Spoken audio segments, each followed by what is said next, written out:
동화 속 생각 쑥쑥 지혜가 꿀떡.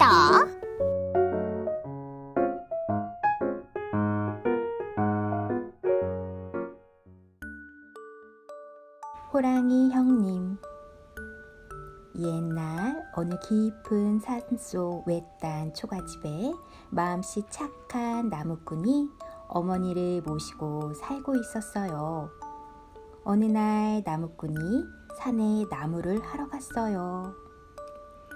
오늘은 나무를 많이 해서 시장에 내다 팔아 어머니께 맛있는 것을 사다 드려야지. 나무꾼은 나무를 하러 깊은 산속까지 들어갔어요. 그리고 등에 한 짐 가득 나무를 해서 내려오는 길에 그만 무서운 호랑이를 만났어요. 나무꾼은 너무 놀라 뒤로 벌렁 자빠지고 말았어요. 널 잡아먹겠다. 호랑이는 커다란 입을 벌리고 날름 입맛을 다시며 매서운 눈으로 나무꾼을 노려보았어요. 나무꾼은 무서워서 옴짝달싹할 수 없었지요. 이대로 죽을 수는 없어. 정신을 바짝 차리자. 나무꾼은 호랑이 몰래 허벅지를 세게 꼬집으며 꾀를 생각해냈어요. 그러다가 무슨 생각이 떠올랐는지 나무꾼은 갑자기 호랑이 앞에 넙죽 엎드려 큰 절을 했어요. 형님, 아이고, 형님! 나무꾼은 크게 소리 지르며 목매어 울기 시작했어요. 나무꾼의 모습에 호랑이가 어리둥절한 표정으로 고개를 갸웃거렸지요. 내가 형님이라고? 넌 사람이고 난 호랑인데 어떻게 해선 내가 내 형님이란 말이냐? 나무꾼은 무서웠지만 아무렇지도 않은 듯 이야기를 늘어놓았어요. 형님, 정말로 저를 몰라보시겠습니까? 형님은 오래전에 나무를 하러 갔다가 오래된 나무를 베는 바람에 산신령으로부터 호랑이로 변하게 되는 벌을 받았습니다. 나무꾼은 흐느끼며 말을 이었어요. 그 뒤 형님은 창피했는지 집으로 돌아오지 않으셨지요. 하지만 어머님께서는 지금도 밤낮으로 형님을 기다리며 울고 계신답니다. 나무꾼은 훌쩍훌쩍 울며 말했어요. 호랑이는 나무꾼의 말에 깜빡 속아 넘어가고 말았지요. 내가 예전에 사람이었다고? 게다가 어머니께서 나를 기다리고 계신다고? 네, 형님.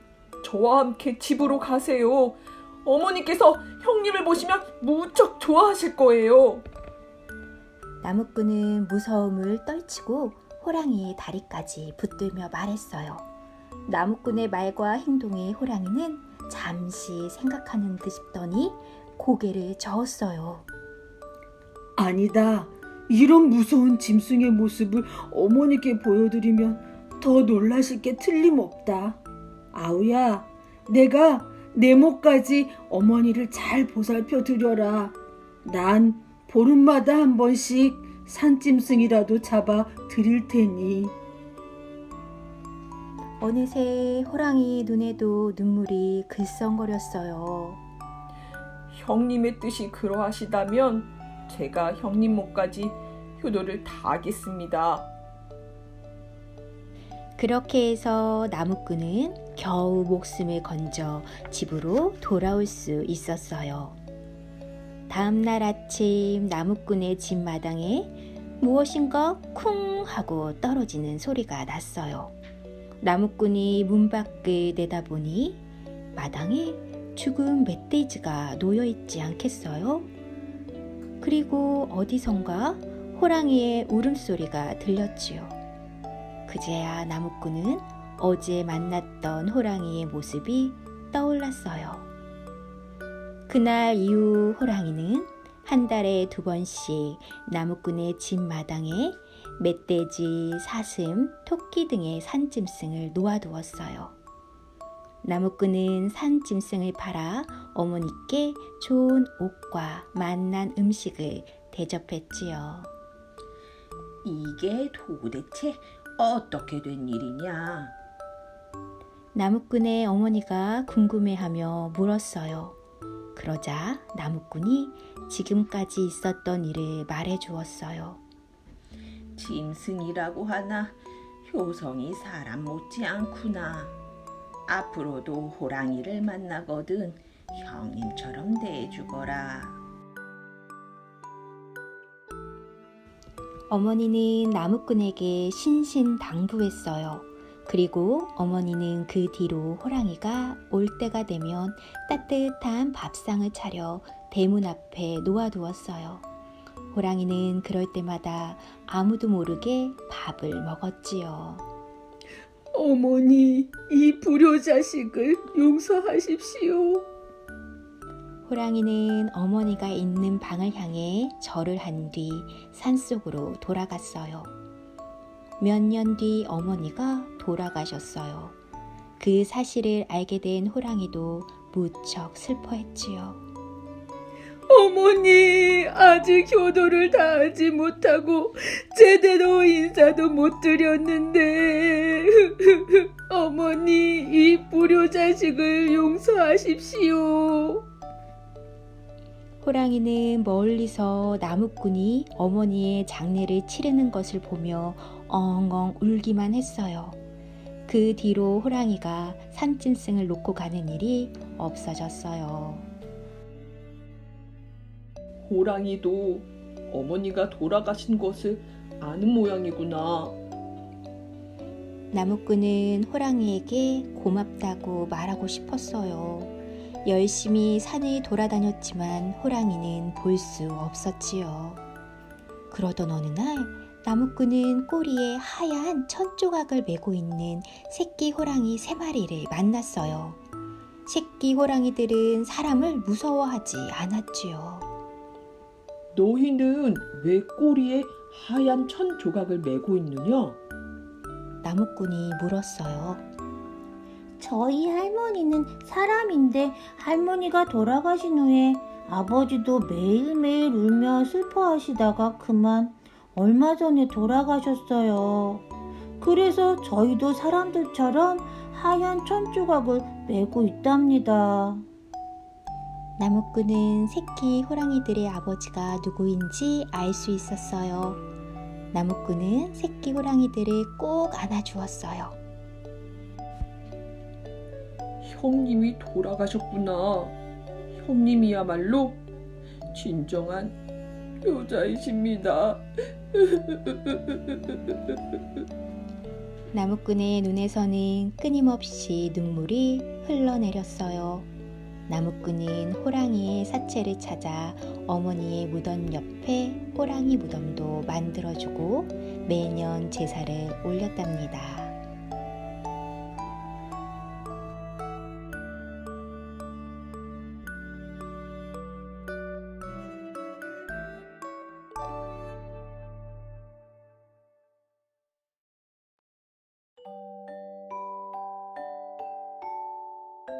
콩 하늘과 송아지.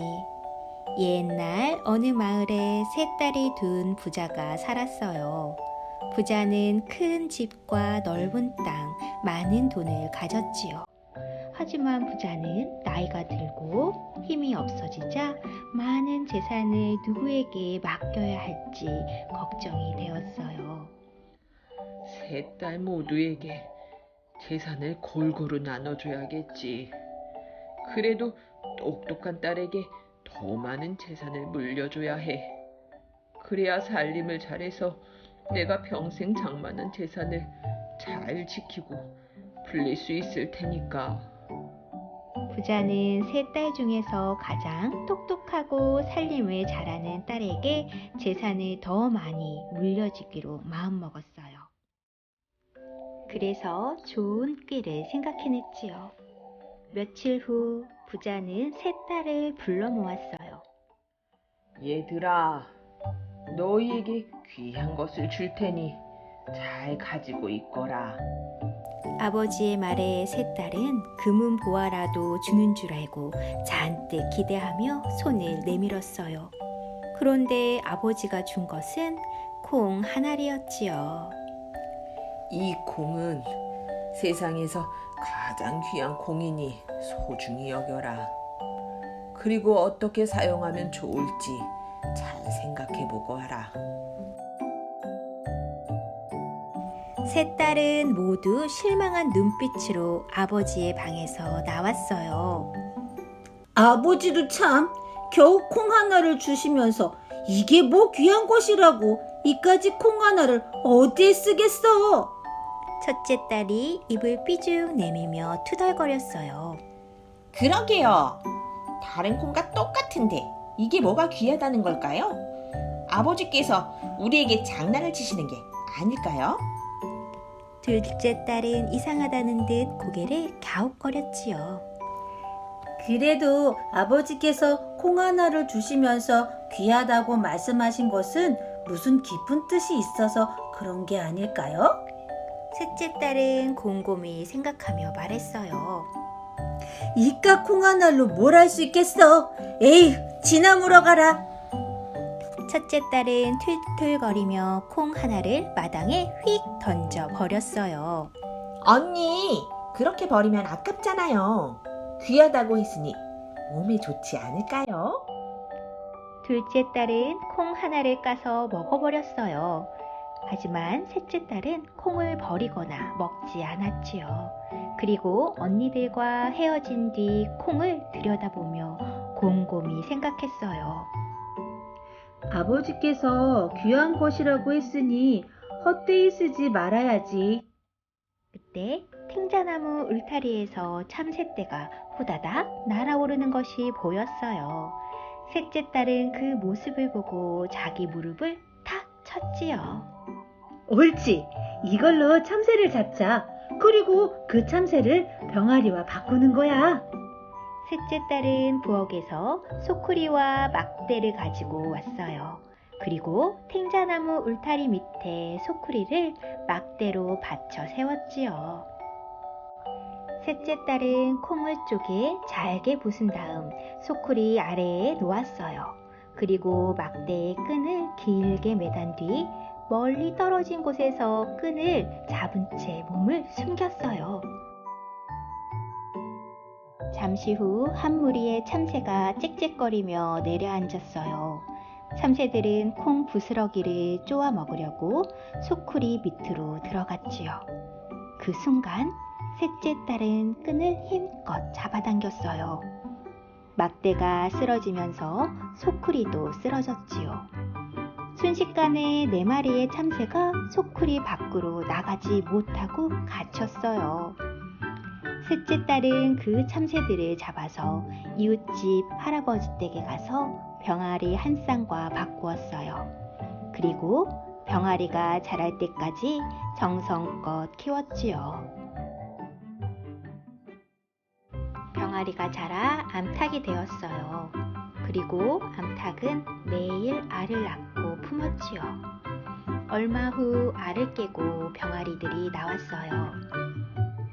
셋째 딸은 그 병아리들을 다시 닭으로 키웠어요. 시간이 흘러 닭이 많아지자 셋째 딸은 닭들을 팔아 어린 돼지 한 쌍을 샀어요. 그리고 돼지가 자랄 때까지 정성껏 키웠지요. 엄마 돼지는 10마리나 되는 새끼를 낳았어요. 셋째 딸은 그 돼지들을 정성껏 키운 뒤 팔아서 송아지 한 마리를 샀어요. 이 송아지가 자라 황소가 되면 농사 지을 때 도움이 되겠지? 그리고 농사가 잘 되면 땅을 사야지. 셋째 딸은 송아지를 정성껏 돌보며 키웠어요.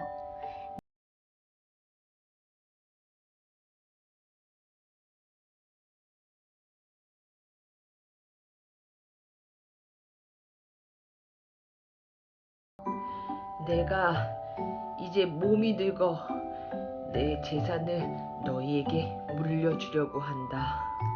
아버지는 수염을 쓸어내리며 다시 말을 이었어요.